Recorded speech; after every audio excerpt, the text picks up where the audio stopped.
Masa mantan presiden disuruh meniru menterinya presiden baru yang kemenangannya di Pilpres itu dianggap banyak pihak sebagai mahakarya cawe-cawe Pak Jokowi. Jadi ribet kan buat Pak Jokowi gara-gara keceplosan ngomong nih.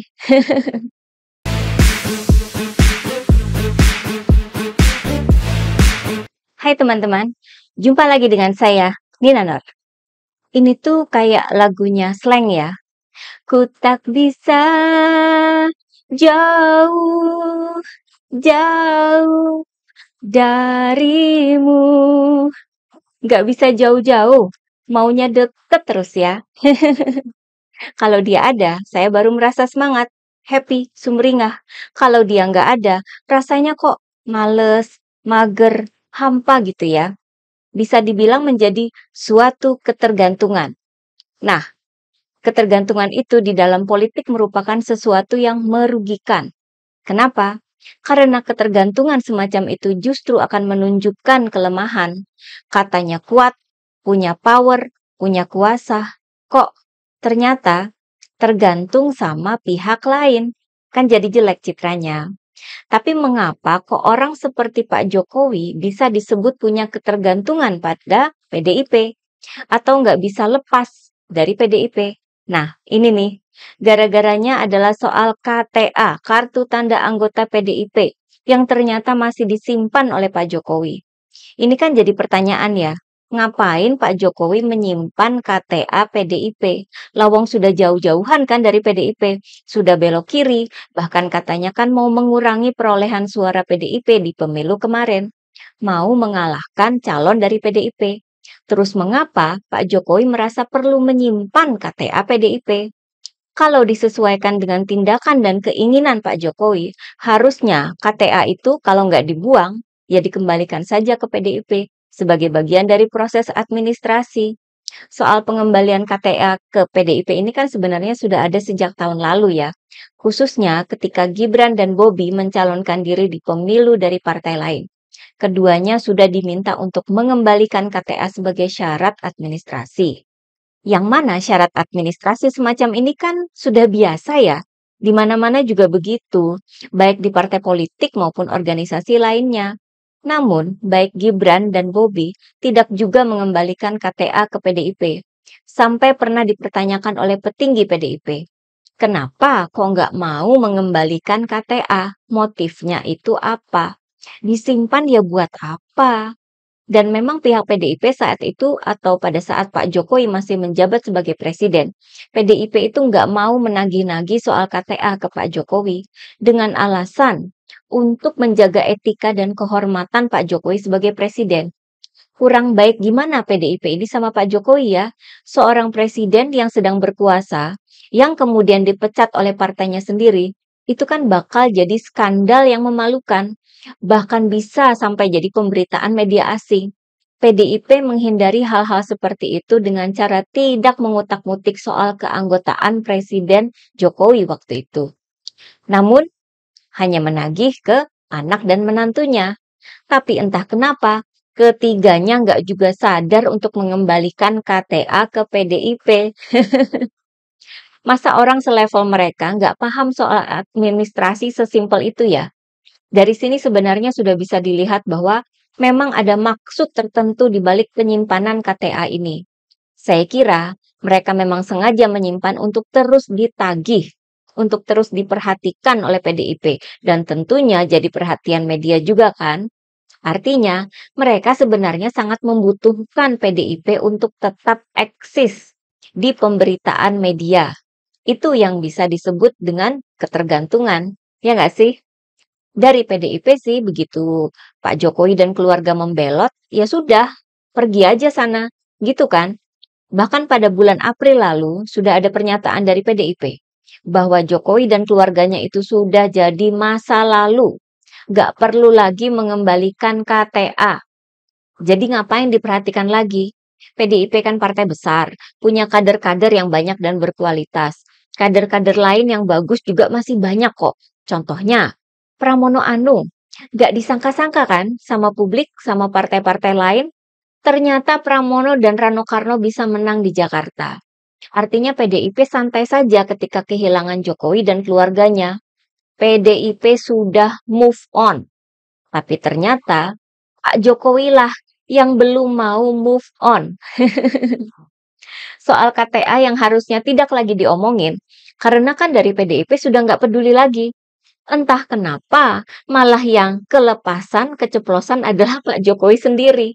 Mungkin waktu itu kan Pak Jokowi lagi seneng banget didatangi para awak media, jadi pusat perhatian publik, lalu ngomong soal banyaknya paslon yang beliau endorse di pilkada, sampai 84 pasangan. Sehingga mungkin nggak mikir-mikir dulu ketika ditanya soal KTA. Yang dijawab oleh Pak Jokowi bahwa beliau masih menyimpan KTA PDIP. Artinya, Pak Jokowi lah yang belum bisa move on dari PDIP kan? Pertanyaan berikutnya, mengapa Pak Jokowi nggak bisa jauh-jauh atau lepas dari PDIP? Karena PDIP adalah lawan besar buat Pak Jokowi. Mengalahkan PDIP itu bikin Pak Jokowi nampak sangat berkuasa. Hanya PDIP yang tidak dilawan pakai sandra-sandra politik. Nggak bisa. Karena memang nggak ada amunisinya di sana kan? Namun, sesuai dengan yang kita dengar di MK dan banyaknya dugaan yang beredar, bahwa Pak Jokowi mengerahkan banyak cara untuk mengalahkan PDIP, seperti bansos dan pengerahan aparat. Karena hanya cara-cara itu yang bisa dipakai. Banteng nggak kenal sama sandra politik. Pak Jokowi tidak pernah berhasil memaksakan 3 periode pada PDIP, maupun mau jadi ketum PDIP kan? Maka pertarungan Pak Jokowi dengan PDIP inilah yang memberikan perhatian publik terhadap Pak Jokowi. Yang bikin Pak Jokowi nampak sangat berkuasa walaupun sudah tidak lagi jadi presiden. Artinya, Pak Jokowi itu ada ketergantungan pada PDIP jika mau terus dianggap punya kekuasaan. Oleh sebab itu, sampai KTA PDIP pun tetap disimpan. Gara-gara soal KTA ini terungkap ya, maka PDIP pun punya amunisi untuk menyerang Pak Jokowi. Misalnya, Sekjen PDIP, Hasto kemudian mengeluarkan pernyataan tegas bahwa Jokowi dan keluarga sudah tidak lagi jadi bagian dari PDIP. Hasto pun dengan bebas bisa mengulik segala borok Jokowi dan keluarga, menyebut bahwa praktek-praktek politik Jokowi dan keluarga itu tidak sejalan dengan cita-cita partai sejak masa Bung Karno, dan lain sebagainya. Bikin Pak Jokowi dan keluarga terpojok kan? Kemudian petinggi PDIP lain, Komarudin Watubun, malah lebih keras lagi. Menyebut Pak Jokowi nggak tahu malu karena seolah-olah jadi bagian dari partai. Dan meminta Pak Jokowi ini meniru Marwarar Sirait yang sudah keluar dari PDIP dan sudah mengembalikan KTA-nya. Masa mantan presiden disuruh meniru menterinya presiden baru yang kemenangannya di Pilpres itu dianggap banyak pihak sebagai mahakarya cawe-cawe Pak Jokowi. Jadi ribet kan buat Pak Jokowi gara-gara keceplosan ngomong nih. Akhirnya, Pak Jokowi pun harus bikin manuver-manuver untuk menetralisir keblunderan ini. Pak Jokowi kemudian menyebut partai perorangan menanggapi pernyataan Sekjen PDIP Hasto. Entah apa maksudnya dengan partai perorangan ya. Sepertinya Pak Jokowi sedang berupaya meninggikan citranya setelah dibikin terpojok oleh PDIP. Bisa jadi artinya bahwa seorang Jokowi juga bisa sekuat satu partai. Wah, sombong dong ya. Manuver berlanjut. Golkar juga ikutan. Mungkin diminta bantuan ya. Muncul pernyataan dari pengurus Partai Golkar bahwa Pak Jokowi merupakan anggota kehormatan Partai Golkar karena dianggap berjasa bagi negara. Ini saya nggak paham, asal mulanya tiba-tiba muncul pernyataan ini. Oleh sebab itu saya kira ini merupakan bagian dari manuver Pak Jokowi tadi itu ya, untuk menunjukkan pada PDIP bahwa ini loh Pak Jokowi masih punya kuasa, gitu kan? Dan tentu saja manuver berikutnya adalah pertemuan dengan Presiden Prabowo tadi malam ya. Ini merupakan manuver pamungkas dari Pak Jokowi untuk menunjukkan besarnya kekuasaan yang dimiliki, yang dipamerkan kepada PDIP. Pertemuan Jokowi Prabowo ini dipastikan jadi berita besar, memenuhi berbagai media.